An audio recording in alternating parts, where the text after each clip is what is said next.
It seems to be high season for a writer's Scam-athon. Hello and welcome back to The Writing Journey. I'm Byerrum, a mystery author, playwright, and former reporter, and now happy to go on this journey of words and writing with you.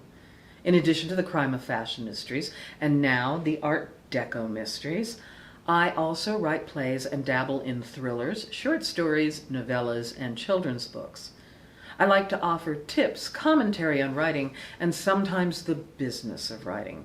So follow along, give this a like, and please subscribe. If you see this on YouTube and want to know more about me and my books, I will leave a link for you in the description box below. Now, I don't really want to talk about scams, but they seem to be becoming more intrusive, more frequent, and sadly, more cleverly written by artificial intelligence programs. Bad enough, there are vanity presses who have preyed upon the gullible out there since the printing press was first built, and there are always people who are desperate for approval and seemingly the easy way out, no matter how much it costs. But now these new scams flood your inboxes, and they all have one thing in common. They want to separate the writers from their money. Be aware, these new scams are not sent from real people who appreciate the brilliance of your work, although they may seem to be. There are different variations of these scams, but here are a few. There are the rude, insulting ones, where the scammer tells you, "You have broken links and your sales suck, and there really is only one person on earth who can get your sales out of the doldrums." Who? You got it. The scammer. Pass. Then there are the ones you can tell have no idea who you are or what you have written. For instance, I got this one recently. It begins, "Hi, Lacey. I just read your book synopsis. Wow, it's captivating. You've poured so much passion into your story, and it deserves to reach more readers."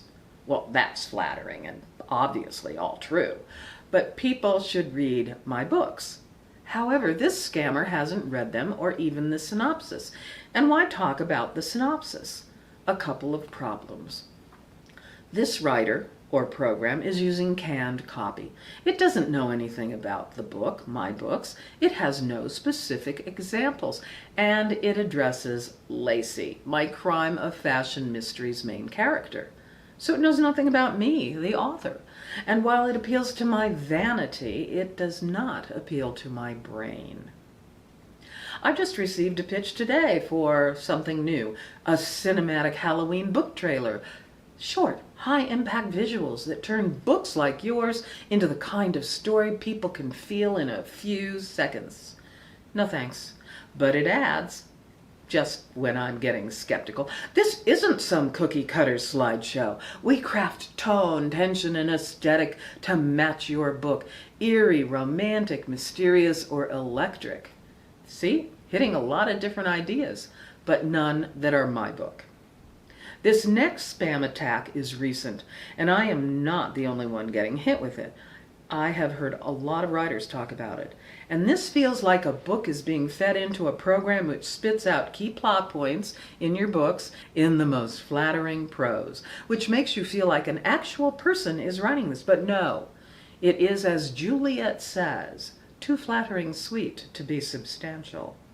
Some spammers even promise real reviews, not by bots, the bot said. One wanted to promote recipes for disaster.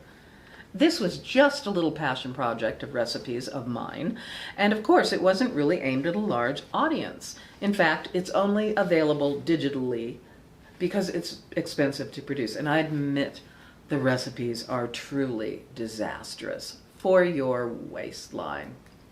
But this pitch was a complete misfire.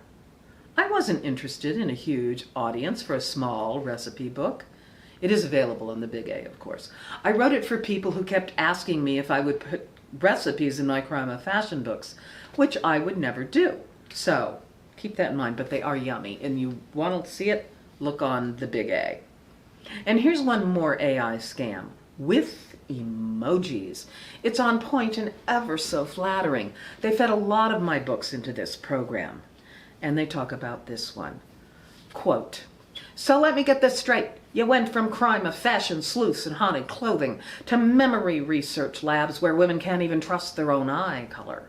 That's not just suspense. That's the kind of psychological trip that makes readers check the mirror twice just to be sure they're still themselves. Brown eyes, green eyes, or maybe no eyes at all? Okay, too creepy, moving on. The Woman in the Dollhouse is literally the kind of mind-bending thriller that should have review sections exploding with paranoid rants." It goes on, my goodness.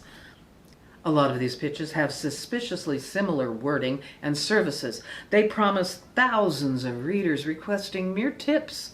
Tips. Cash tips, I'm assuming, for the readers who write reviews, and who I assume are more bots. So, no payment for bots. My advice is to resist being easily flattered, especially not by an AI program. What the AI doesn't know is that a lot of writers are sharing these scams. That's something that humans do. One of the more important lessons in life is to know when to say no. You may have been programmed to be polite to everyone and everything. Don't be. Don't fall for a bad deal or a big scam. The word no comes easily to me, but I was Catholic school trained for the first 6 years of my education. Just say no to the devil, and that is a lot of artificial intelligence. Saying no can save you from feeling foolish, can save you money, and save your peace of mind and integrity. And integrity is not a word we use very often these days. It's good to know when to say no, and that you can say no. If something sounds too good to be true, it probably is. It's a cold, cruel world out there, and you don't want to be a naive writer. Be skeptical. Just say no and share the scams to help other writers out. And one more note on a happy note. My book, These Crooked Things, is available for pre-order and will release December 15th. Set in 1934, post-prohibition, it has mystery, comedy, and romance. It's a fun change of pace in this crazy world. There will be a link in the description, and it is all human written, and I am all too human. So that is all I have for now, and I will see you next time. Bye.